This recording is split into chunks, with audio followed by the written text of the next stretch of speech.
We're now in the custom setting area of the menus. The custom setting menu also has multiple banks where you can pre-program in certain types of shooting. The shooting menu, how I mentioned, had the 4 different banks, if you will, were specific to the shooting menu.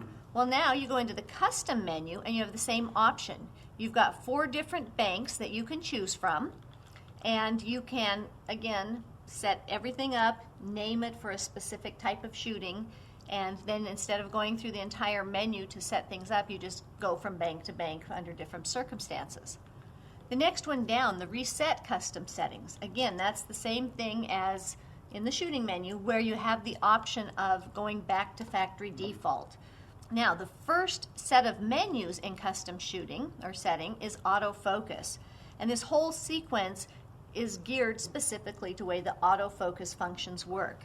The first one being AFC, or the continuous focus mode. You have 3 options in that one. Release priority, which is their default, release plus focus, or focus only. So what that does is if it's in release mode only, even if the camera's out of focus, it will keep firing. If you're in release plus focus, it may get a shot or 2 out of focus, but it's also going to wait till it catches up, and then so you get this option of keeping things in focus more. If it's focus only, and if the camera can't focus, it just flat out won't shoot. So ideally for action type stuff, release plus focus is the best place to be. Kind of a good middle ground. Middle ground, exactly. And if you miss a couple shots, it's going to catch up and keep going as you continue panning. Now, on the other hand, the AFS focus priority selection, you're in single focus. You're saying, I want to make sure this image is in focus. So rather than being into the release priority mode, I set that one to focus priority. Dynamic AF area. This one is the one that, like I said, I shoot in the dynamic mode. Again, while I'm panning with the subject, dynamic will search the other focus areas around your selected one to make sure your subject stays in focus. Well, here's where you have the ability to customize that. It will shoot with the center or selected focus point and 9 surrounding ones, or 21, or 51.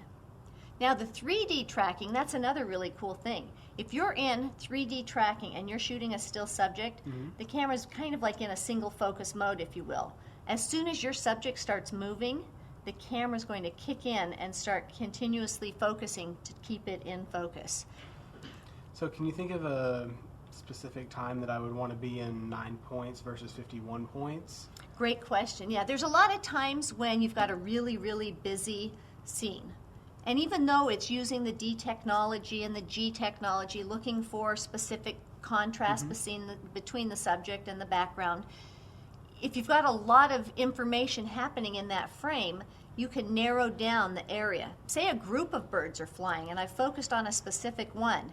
If I make that setting or the number of focus points active smaller, it's going to make sure that just what's within that area is in focus.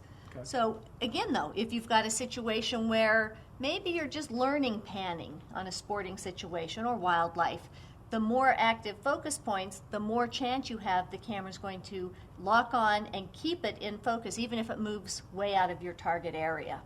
And this also affects just the number of focus points that appear, and every time I hit the cursor to change focus points, it Correct. jumps. So if I wanted to move from one side of the focusing screen to the other, the 9 points would be the 9 good points for follow a fast with jump. that. Exactly. But 51 points, I'm going to be hitting every little point across the way.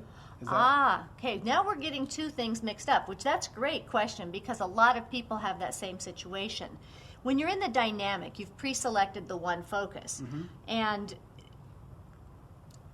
it's picking all the ones around it based on just a cluster. Okay. The part you're talking about is when we're in the single focus point mode, and we want to scoot from one to the other. The fewer focus points, the easier it is to get from one end to the other. Okay. And there are times when I'll have all 51 active, or there's times when I actually go to smaller areas simply because cycling through all those can take time and I might miss a shot because of that.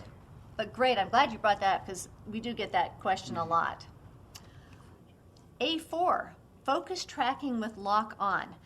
Again, we're in a situation where we're panning with a subject.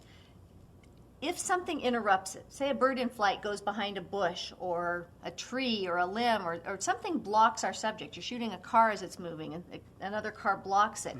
This setting is how long the camera waits before it tries to reacquire focus. Okay. And again, this is a real individual thing, but for my shooting style and purposes, I've got that set for short. But it's, again, like I say, the camera's in focus, something blocks it, so it kicks out of focus. How long before it says, okay, I got to reacquire focus?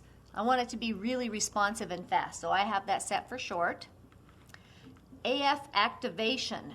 Well, when you depress the shutter release, you're activating the focus as well. We talked about the AF on in the back of the camera.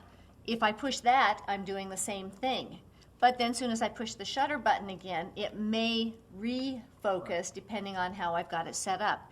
You have the option of activating only the focus through AF on and disengaging it in the shutter button. So you're focusing from the rear and simply depressing the shutter when you're ready to shoot. Now, AF point illumination.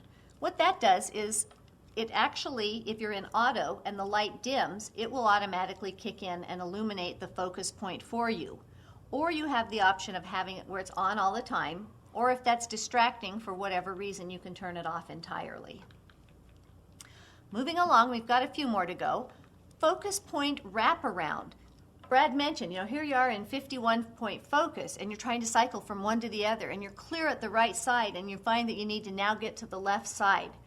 Wrap will make the focus point just simply jump to the other side. So if I'm at the right side, I just hit the right button once more, and it immediately jumps to the left. Same with up and down. Now the other point that he had brought up is the AF point selection, and when you're cycling through all those, I have the ability of setting this camera to either 11 points or 51. So that's where. That's where you set that part. It was just further down in the menu. And there's, again, multiple settings. So one is the cluster, which is the dynamic. This is the individual point selection where you're setting which one you want. You have either the choice of 51 to choose from or 20 or 11, excuse me. We've got the built-in AF illuminator that we had talked about. Here's where you can set it to either activate or not.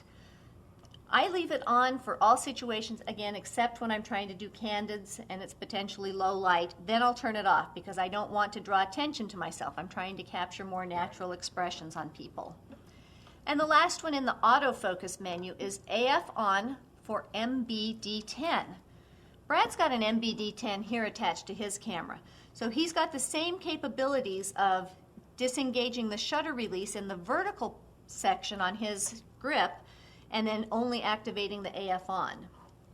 So that's specific to if you have the vertical grip.